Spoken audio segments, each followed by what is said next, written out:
25 তারিখে assembly call করেছে, রক্তের দাগ শুকায় নাই।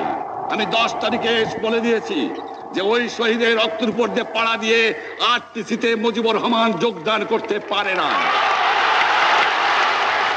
অ্যাসেম্বলি কল করেছেন, আমার দাবি মানতে হবে। প্রথম, সামরিক আইন মার্শাল ল উড্র করতে হবে। সমস্ত সামরিক বাহিনীর লোকদের ব্যারাকে ফেরত দিতে হবে। যেভাবে হত্যা করা হয়েছে তার তদন্ত করতে হবে। আর জনগণের প্রতিনিধির কাছে ক্ষমতা হস্তান্তর করতে হবে। তারপরে বিবেচনা করে দেখব আমরা অ্যাসেম্বলিতে বসতে পারবো কি পারবো না।